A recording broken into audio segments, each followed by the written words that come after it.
ইরানের সঙ্গে এটা আমেরিকা পেরে ওঠেনি। আমরা আবার ইরানে যাই, ইরানের সঙ্গে সেটা কোনোভাবেই কিন্তু আমেরিকা পেরে ওঠেনি, এবং যে কারণে ইরানকে এত ভয়, কারণ ইরানের মাটির নিচে, যেটা কর্নেল রয় বলছেন যে ইরানের মাটির নিচে একটা প্যারালাল শহর রয়েছে, এবং সেই বাংকারে সেখানে হ্যাঙ্গারও রয়েছে, প্রচুর সেখানে যুদ্ধ বিমান রেখে দেওয়া যায়, রীতিমতো গচ্ছিত করে রাখা যায়, সেটা কিন্তু ইরান অলরেডি তৈরি করে রেখেছে। এবং ইরান যেভাবে দিয়েগো গার্সিয়া পর্যন্ত টার্গেট করে দেখিয়ে দিয়েছে, শুধু দিয়েগো গার্সিয়া কেন, আমরা তো বলবো সাইপ্রাস পর্যন্ত চলে গেছে, সাইপ্রাস পর্যন্ত চলে গেছে। মানে এই যে আপনি বলছিলেন যে ইতালির একেবারে কাছাকাছি পর্যন্ত চলে গেছে, ইউরোপের কাছাকাছি পর্যন্ত চলে গেছে।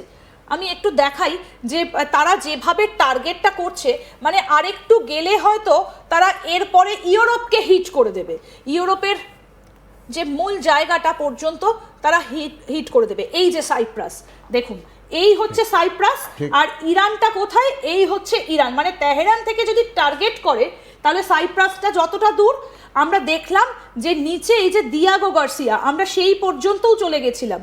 মানে এই যে ব্রিটিশ ইন্ডিয়ান ওশান টেরিটরি, এই পর্যন্ত কিন্তু হিট করে দিয়েছে। সুতরাং ইরানের কাছে যে কি আছে সেটা বোধহয় ডোনাল্ড ট্রাম্প অতটা জানেন না, এবং না জেনেই বোধহয় ইরানের দিকে হাতটা বাড়িয়েছেন। ইতিমধ্যে টমাহক মিসাইল তো আমেরিকা শেষ হয়ে গেছে, চলে গেছে যে আব্রাহাম লিঙ্কন চলে গেছে, ইউএসএস জেরাল্ড ফোর্ড সেটাও ক্ষতিগ্রস্ত। এবার তাহলে ডোনাল্ড ট্রাম্প কি করবেন? তিনি কি ইরানে সরাসরি সেনা নামাবেন, বা এই যে এখানে ট্রিপলি বা বক্সার আসছে, ফিজিক্যালি কি নামা সম্ভব তাদের পক্ষে? তারা কি বেঁচে ফিরবেন যদি ফিজিক্যালি ইরানে তারা ঢুকতে পারেন? দেখো, প্রথম কথা হচ্ছে ফিজিক্যালি ট্রুপস নামাবে কি না নামাবে ডাউটফুল।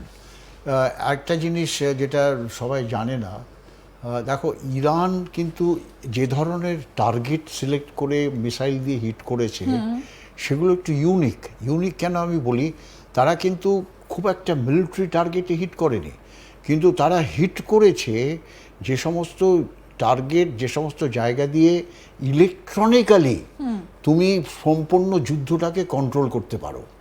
দেখো ইলেকট্রনিক সিস্টেম, যেরকম রেডার সিস্টেমকে মেরে উড়িয়ে দিল, তোমার কাছে রেডার সিস্টেমই যদি অকেজো হয়ে যায়, তুমি তোমার এয়ারক্রাফট, তুমি তোমার জাহাজ, তুমি তোমার ট্যাঙ্ক কোথায় যাচ্ছে তুমি জানবে না।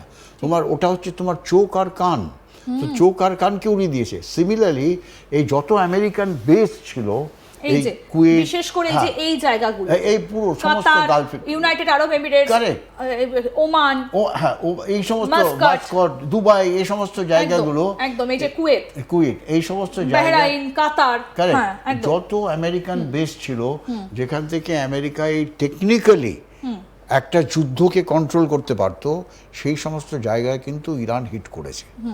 Similarly even in Tel Aviv, ইসরায়েলেরও এই সমস্ত বড় যেখানে টেকনোলজিক্যালি যারা যুদ্ধকে কন্ট্রোল করে সেখানেও কিন্তু হিট করেছে। তেল আবিব এখানেও কিন্তু হিট করেছে, তেল আবিব এখানেও হিট করেছে।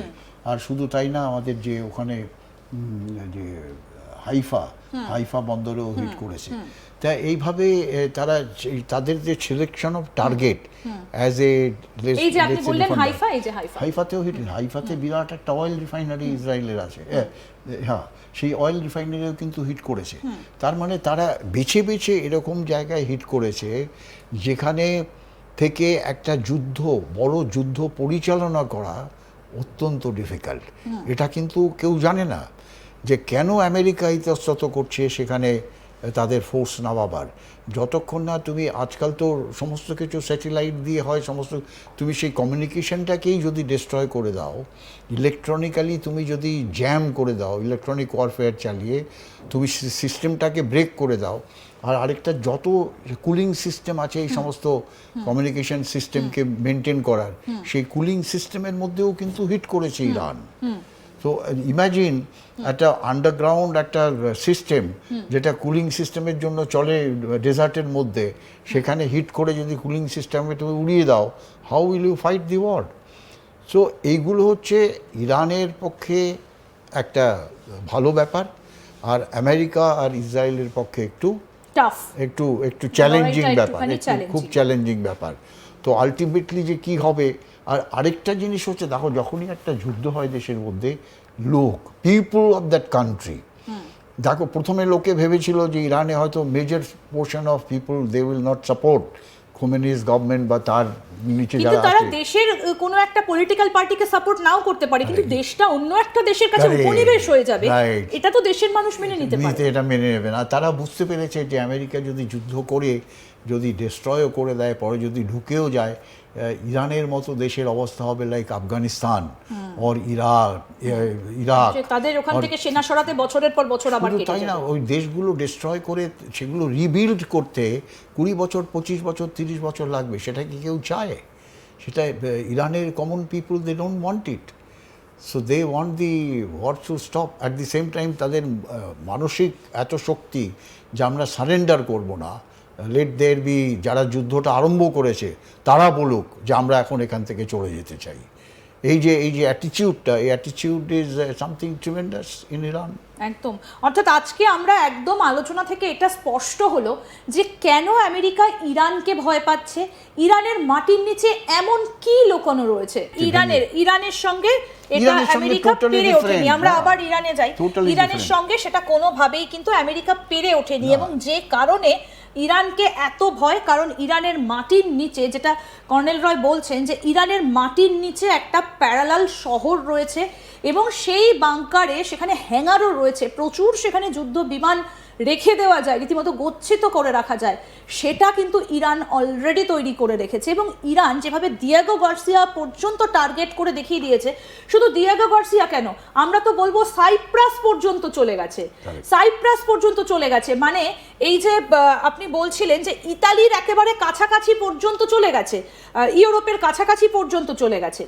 আমি একটু দেখাই যে তারা যেভাবে টার্গেটটা করছে, মানে আরেকটু গেলে হয়তো তারা এরপরে ইউরোপকে হিট করে দেবে, ইউরোপের যে মূল জায়গাটা পর্যন্ত তারা হিট করে দেবে। এই যে সাইপ্রাস, দেখুন এই হচ্ছে সাইপ্রাস, আর ইরানটা কোথায়, এই হচ্ছে ইরান। মানে তেহরান থেকে যদি টার্গেট করে তাহলে সাইপ্রাসটা যতটা দূর, আমরা দেখলাম যে নিচে এই যে দিয়েগো গার্সিয়া, আমরা সেই পর্যন্তও চলে গেছিলাম। মানে এই যে ব্রিটিশ ইন্ডিয়ান ওশান টেরিটরি, এই পর্যন্ত কিন্তু হিট করে দিয়েছে। সুতরাং ইরানের কাছে যে কি কি আছে সেটা বোধহয় ডোনাল্ড ট্রাম্প অতটা জানেন না, এবং না জেনেই বোধহয় ইরানের দিকে হাতটা বাড়িয়েছেন। ইতিমধ্যে টমাহক মিসাইল তো আমেরিকা শেষ হয়ে গেছে, চলে গেছে যে আব্রাহাম লিঙ্কন চলে গেছে, ইউএসএস জেরাল্ড ফোর্ড সেটাও ক্ষতিগ্রস্ত। এবার তাহলে ডোনাল্ড ট্রাম্প কি করবেন? তিনি কি ইরানে সরাসরি সেনা নামাবেন, বা এই যে এখানে ট্রিপলি বা বক্সার আসছে, ফিজিক্যালি কি নামা সম্ভব তাদের পক্ষে? তারা কি বেঁচে ফিরবেন যদি ফিজিক্যালি ইরানে তারা ঢুকতে পারেন? দেখো, প্রথম কথা হচ্ছে ফিজিক্যালি ট্রুপস নামাবে কি না নামাবে ডাউটফুল। একটা জিনিস যেটা সবাই জানে না, দেখো ইরান কিন্তু